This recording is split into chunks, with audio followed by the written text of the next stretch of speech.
Ladies and gentlemen, boys and girls of all ages, welcome to Tip Propaganda Podcast, Season 12, Session 5.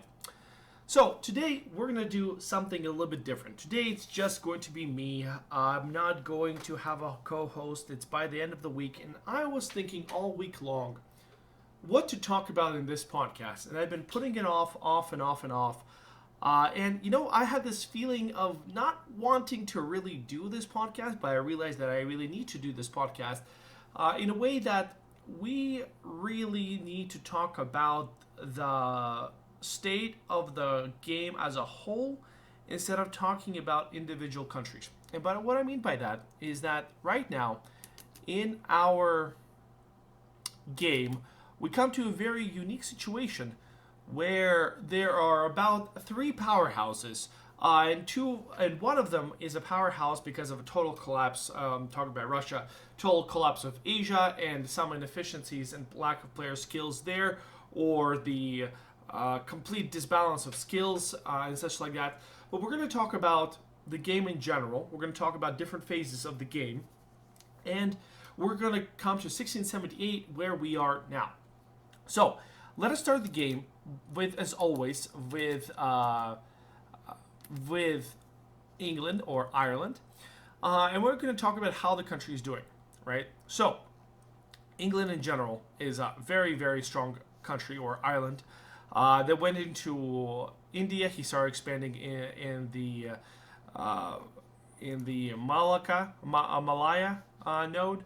He started doing a lot of things. So England in general is a very strong country. This is a top 3 contender, not only by the Great Power list, but also because of his force limit, his manpower recovery each month, and his income. Right, but that's the kind of income you can afford quite a big force limit to actually run it. So what we're going to do now is we're going to talk about the pros and cons and different things about every single country and how we got there. So England played it correct. He's forming Ireland. I don't know where he's going to go to, England or Great Britain, or is forming something else. JP is doing something awesome. It's cool. Let it go like that. But the thing is, his country, no matter what he does with his country right now, his country has the basic industry, military complex, force limit, and the ability to wage war, right? And what I mean by that is that countries like France and Netherlands, even though they might have the economy, they do not have enough force limit invested or manpower recovery. What do I mean by that? Let's go to Netherlands. Tag Ned? Yes, Netherlands. So we're sitting at 64,000 ducats in the bank. That's absolutely fantastic. He makes the most ducats out of everyone. His army has huge professionalism. He has great amount of discipline. He has amazing morale, but force limit of 340. So you understand what 340,000 troops are. It is a third of the Russian force limit, probably even 3.2 of the Russian force limit. Not 3.2, it's 3.2 times. Russian force limit is 3.2 times more. But it's actually even like Spain's force limit is actually 820,000, right? So the Dutch have this amazing quality, right? But he doesn't have the quantity. So he went plutocratic ideas, but actually did not go the very important one, the third one, which has to be quantity. So in our, meta, or in the meta or EU4 in general, it is super, super important to actually build force limit. Because when it comes to late game, your 340,000 troops can't do anything against an army who has maybe 1 morale less than you, 10% or 5% discipline less than you, but has 500, 600,000 more troops. You will get absolutely destroyed because of this. So defensive quality was chosen, which they are fine choices. They're very good. You have a lot of armor tradition, which adds to your battle stats as well. But quantity was not selected. Quantity has to be 100% absolutely third idea group, no matter what, or at least in the first 3 ideas, no matter what you play, right? because the land force limit modifier of plus 50% is the most important modifier in the game. This is what makes Russia Russia. It's not the manpower bonus, no. It is the force limit modifier. Because when you run out of force limit, you're welcome to run mercs, right? Or stuff, or anything. You're just welcome to field a much bigger army without having to overpay for it. Also very important, national manpower modifier plus 50%. Or manpower recovery or speed. So Netherlands expanded so much, he was deving a lot, right? He deved a lot. We actually talked about it afterwards. He didn't dev enough manpower. Where's his focus is right now? It's not even on manpower. It's on admin. You're running policies. Don't run policies that will, or not at least policies that will take away your military points. He's also running 2 policies. I guess on admin it's okay, but you're running these policies in time of peace. Why are you doing that? That's fine. That's fine, but always switch to military later on in the game so you can dev manpower. Why I'm saying this is that even though he has almost 100 professionalism, let's imagine he has 100 professionalism, he can slacken for 80,000 men, right? If we go to Russia, Russia can slacken for 225,000 men, right? So Netherlands literally has to slacken 3 times more in order to match the same amount of manpower, which will reduce your army professional, which reduces your discipline. And anyways, you field less troops. So this money can only be effective, really, when you slacken everything completely and then just start merking up 100%. It's a very huge problem. But when you run out of manpower, your manpower recovery is 3.3. Even in England is at 4.6. GBR did tag what is it? Fuck. Debug mode. Tag Ireland. So Ireland as at 4.9 with quantity. So even he didn't dev enough manpower. When I'm talking about this, like for example, let's go to Spain. I'm not gonna say I'm an amazing player, but 8.7 thousand manpower, so twice of Great Britain almost, and more than twice of the Netherlands. So if we take Spain for example, Spain can field 846,000 divisions, right? First of all, this is a mistake by me because that I should have had more troops already built out. Yeah, but the manpower recovery is absolutely amazing. And this slacken actually makes sense. 209,000 manpower per slacken, which is absolutely amazing. Because after the manpower runs out, Spain can use mercs, right? And it's mercs also. It's a 0.2 of your force limit, which means the bigger the force limit, the more mercs you can use actually, which is exactly what you need to have. You need to stack force limit late game because your economy is huge. Your manpower recovery is supposed to be huge, and your force limit is supposed to be huge. If we look at France as an example, France has money. France doesn't have manpower. 2.6, it's worth the Netherlands. Why? Because he went quality. So he has a very quality-based army, okay? But he doesn't have enough morale. He has discipline, but he doesn't have enough professionalism. And his slacken provides 63,000 manpower. It's absolutely nothing. Really. It's very concerning. None of this is done. Manpower recovery is very low. We're supposed to put, like, in this case, give estates to the nobility because I would even, oh my god. Okay, so it's devved very evenly. I would give this one because fuck fish. I would give this one. Anyways, I'm not going to go through it. Oh, this one, definitely. It's a 14. Fuck. All these manpower states, you got to give... Okay, I'm just gonna do it. You got to give it to the nobility because they provide you with manpower bonus. Then you do this, then you do whatever this. Doesn't matter. But you get the manpower recovery 20%, which absolutely increases it by 400 a month, which significantly increases your slacken as well. Your slacken just went up by 10,000, I think, or I forgot the number before that. Doesn't even matter. The problem is, at least with this game currently now, is you have three powerhouses, England, Spain, and Russia, that actually has the force limit and the economy and the manpower recovery to actually wage continuous war. Because if, for example, Russia goes against Netherlands and France, they're going to collapse, or even Austria, they're going to collapse because Russia has all three. If Spain decides to turn on France, France and Netherlands and Austria can't do shit. They can't do long scale war. This is actually one of the reasons why Arabia failed as a state. If we go back, I actually had a discussion with a great one about this. Is that I asked him before the last week, before the rating started on his thing, which he blamed collapse of his country on the rating, which is absolute bullshit.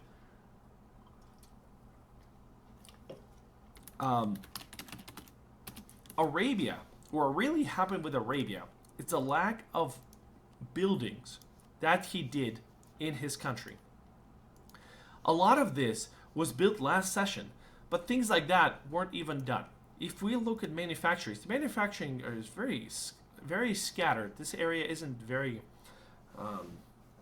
built out, but a lot of this wasn't done the previous sessions, because Arabia can have amazing income on production and taxation and on gold, because none of his gold mines are actually even devved. Right? There's a gold mine, 3. There's a gold mine, it's a 5. A lot of slave stuff isn't done. A lot of AIs are not eaten. They're actually stealing a lot of trade. Yeah. A lot of trade going somewhere else. A lot of trade not being pushed is retained. This trade, okay, this isn't a trade, but manufacturers aren't built here. So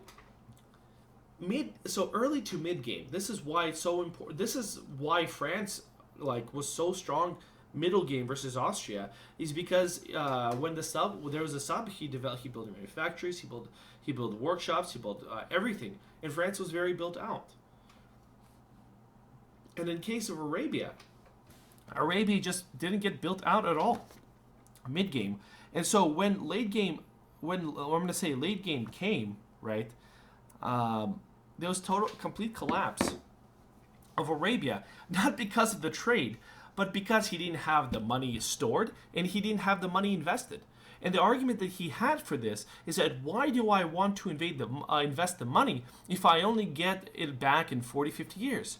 Well, your answer is here. If you invested this money in 1470, right, we are 200 years past this. So your money would have been started being made back in 1520, for example. And later on, you make more and more money for another 150 years. So you don't have this problem. And this is exactly why Arabia pretty much lost to Spain. It wasn't because of the French coming here, blah, blah, blah. It's really because Arabia stagnated mid-game, and instead of focusing on his economy and building up like the rest of us, he decided to go against Timurids. He decided to do this. He decided to do this. He decided not to eat the AI. He decided, Georgia still exists. This still exists. This is disgusting. And none of this was invested into mid-game. So the early and mid-game was lost.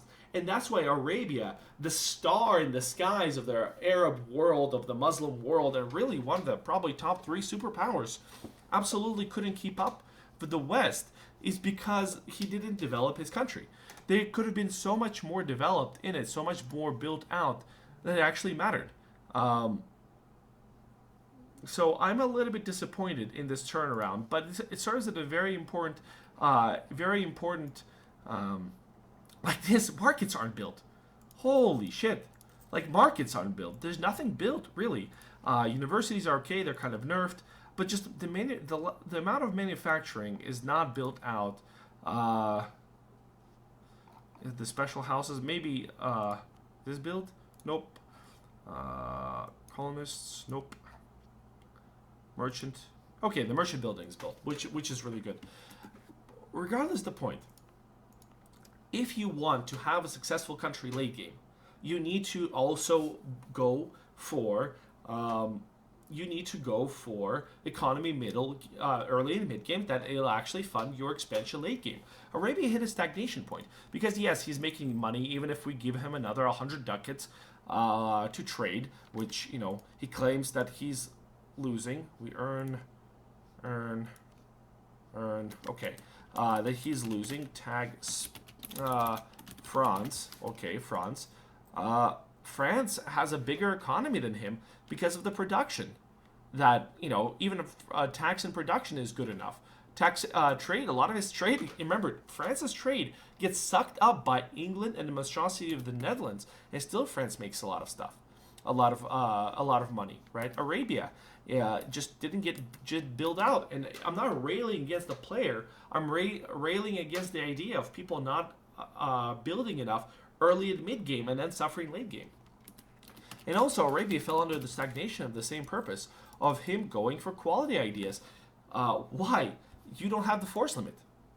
Like 200,000, you're 4 times less force limit than Spain.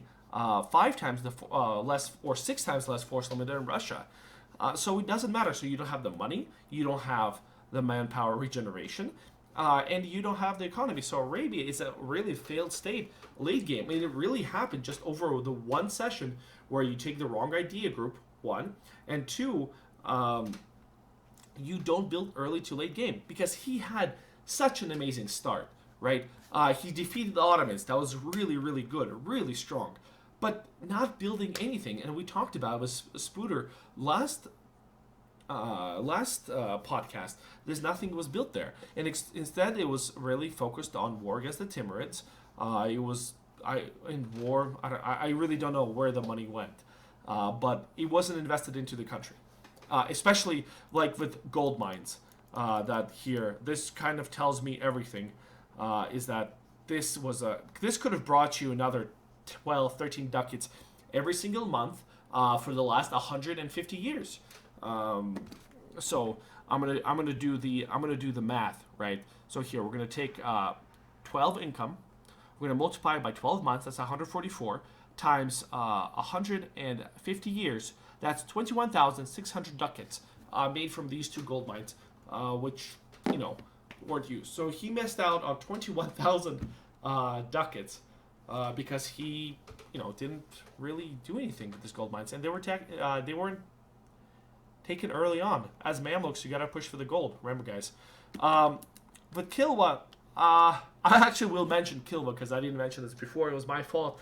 Kilwa. Gotta do diplomacy, guys. Gotta do diplomacy, especially for new players. He didn't do that. Same with Sokoto. Completely failed on diplomacy there.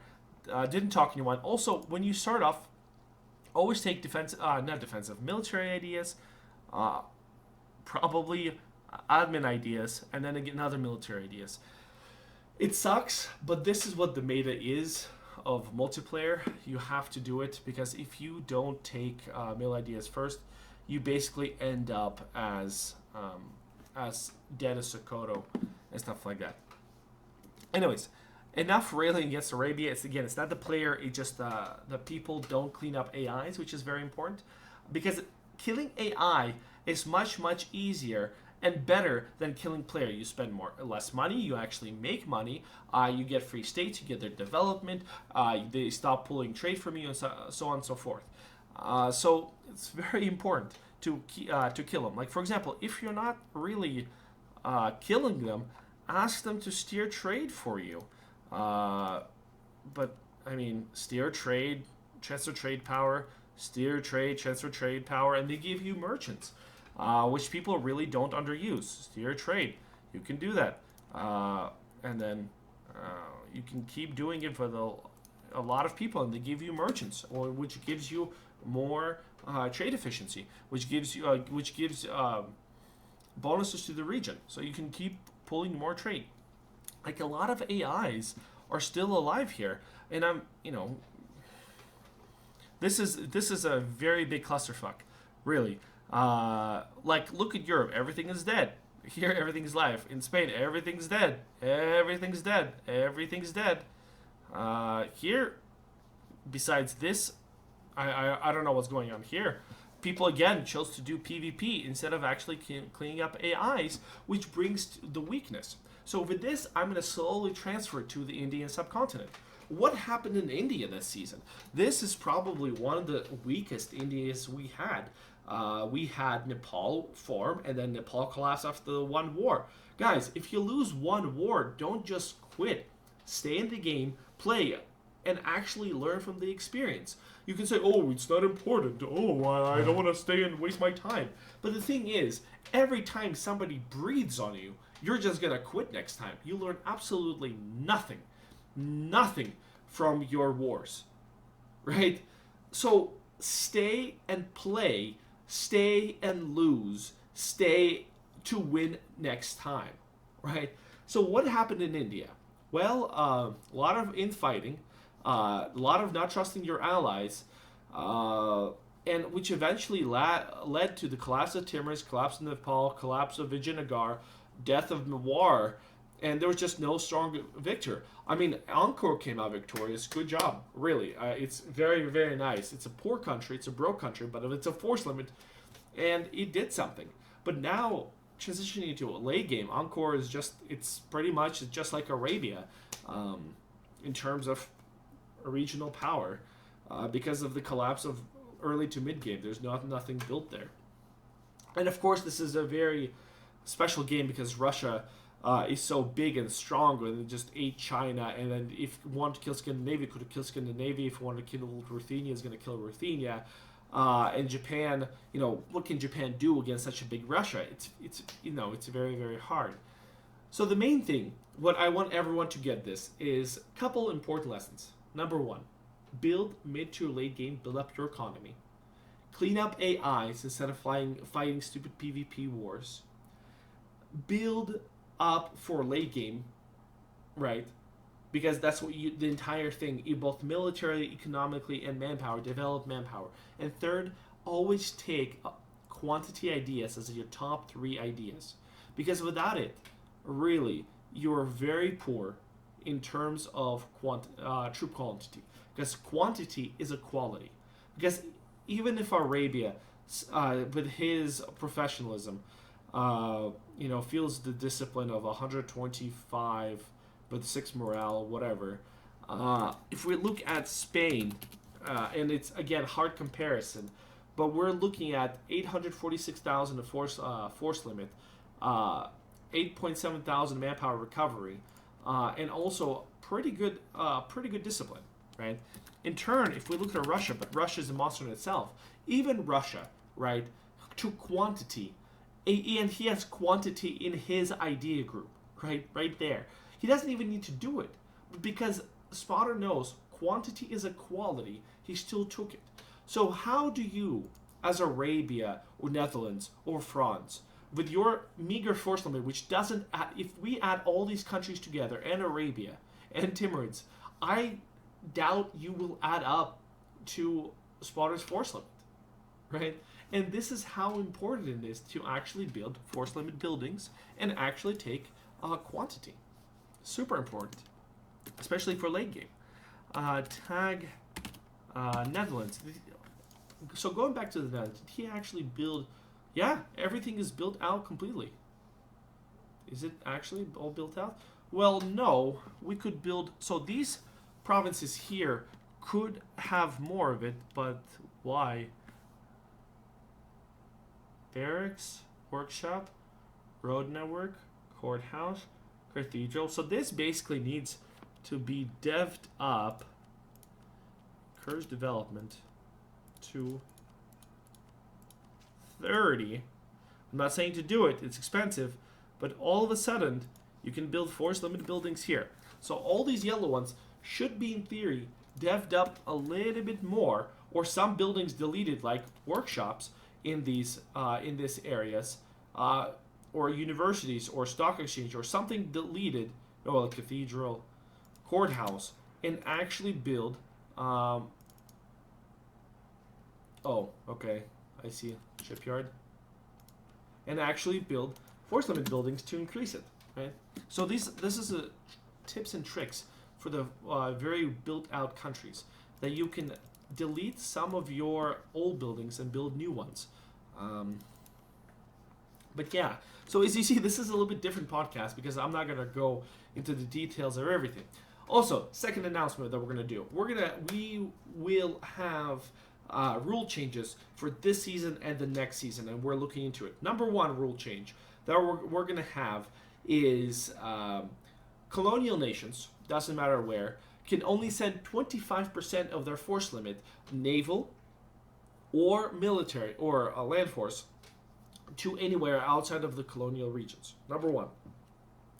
Number two, we're looking into possibly reducing the amount of AE that you get from eating. So we might have it max out at 100. This will help players improve relations with each other and ally each other late game. Probably going to implement it next season, not to do in the middle of this one. And third, if you look at the rule rework, we forgot to add the rule from 2 seasons ago, or 1 season ago, 2 seasons ago, where during the final era, you are allowed to ally anyone you want, and doesn't matter how many players. There is no restrictions to alliances last age, and it's effective this season. This has been in talks for 2 seasons now, but Hoken forgot to add it. I'm going to blame Hoken on this one. Forgot to add it, and we just realized it, as the sessions progressed here. But anyways, also for Netherlands, guys, pop your golden age. Maybe it could be the last session, maybe it could not. Doesn't matter, but definitely pop your golden age just now, especially as we're heading towards the last age. But yeah, so again, it's me ranting for a little bit, but I just have to get it off the chest because a lot of players made the same mistakes. Going through the individual nations doesn't really matter at this point, because a lot of nations made the same mistakes and we see the same thing. The only thing I will add to this is Austria. Good job for Finbest to sticking in, doing diplomacy, trying to survive. So all power to him. But again, with Austria, and I've talked to him before this, is that you gotta have an end node somewhere. Like France has an end node of Genoa, for example. Spain can collect here. England and Netherlands collect here. Both Poland, Sweden, and Austria made the same mistake. They did not have an end node, and all the money in Europe went to Ireland, Netherlands, and Spain. And this is one of the things that you need to think about, because making 60, 70 ducats early game is super important, but late game, right? Trade is where all the money is, trade and production, and they kind of add up. All the money is. So if we look at Austria makes money, but a lot of it through subsidies to the Netherlands. And it's not very good, all because he didn't have an end node early on where Venice collected it, and Sweden and Ruthenia or Poland had the same mistake. So, I don't know, there's just so much to correct, so much to talk about, and I really don't want to do it because a lot of times I feel like I say the same thing over and over again, and I said this to Finbest, not to Finbest, to everybody mid-season, that this is going to happen. The collapse of Austria, Venice, I don't know, was it Ferrara or whatever Froxen was playing, doesn't matter, it's dead, that this is going to happen in Italy, and this became a huge problem because all the trade is flowing away from this region, which made it pretty much die. It just got starved to death. Yeah, so remember all the random lessons of this podcast. I'm not going to say this is the best podcast or the worst. Maybe the worst. It doesn't really matter. The point is, there's a lot of lessons to take away from every single season. I would put away my pride for a lot of this if you actually want to get better at the game. Because there's some great warriors, but war doesn't matter. War is mostly about logistics, production, force limit, and the ability to replace troops, right? All you historian buffs out there will crucify me for saying this, but one of the biggest examples of why economy and ability to replace troops is important is look at the Roman Empire. The Roman Empire lost so many legions, but it could keep on fighting because it could replace troops, right? And Russia also, it just couldn't replace troops in a lot of the wars versus its opponent, right? So this is the kind of country you want to build. You want to build from early on, but not for the next 10, 20 years or 30 years of one session. You want to look forward from the very beginning. You want to look forward on to much further into 1678 or 1750 or even 1800s. Because if you're planning to get there, you will get there, right? And if you don't have plans to get to that country, you simply won't. So, please plan ahead. Build your countries, build your economies, build your force land. Manpower dev. Make it this more exciting for yourself and others around you. I'm not saying you should not go to player wars, but if you have other things to do which will make your country stronger in the long run, you should. Anyways, thank you so much for watching my podcast. Here's a picture of Michael again. And I hopefully